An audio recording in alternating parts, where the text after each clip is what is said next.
Hello నమస్తే అస్సలం లేకుం. ప్రతి చోట క్యూ ఉన్నట్టు మనకి ఫ్లైట్ ఎక్కడానికి కూడా క్యూ ఉంటుందండి. బోర్డింగ్ పాస్ చెక్ చేస్తారు అందరివి. సో టైం పడుతుంది, ఒకళ్ళ వెనకాల ఒకళ్ళు నుంచోవాలి. ఫ్లైట్స్ అన్ని నుంచుని ఉన్నవి ఒకే ప్లేస్ లో స్టార్ట్ అవ్వడానికి. మేము ఇంకా ఫ్లైట్ ఎక్కుతున్నాం. ఇది మా ఫ్లైట్.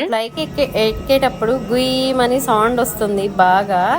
ఇంకా ఎయిర్ హోస్టెస్ ఉంటారు కదా, వాళ్ళు వెల్కమ్ చెప్తారు. వాళ్ళని చూసి మా అమ్మాయి ఒకటే ఏడుపు. ఇంకా ఏడుస్తూనే ఎక్కింది ఫ్లైట్. తర్వాత నార్మల్ అవ్వడానికి కొద్దిసేపు పట్టింది.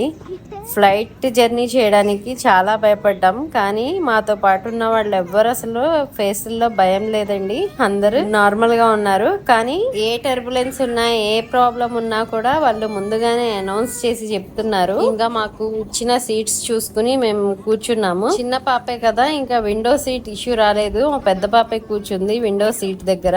అలా జరిగింది.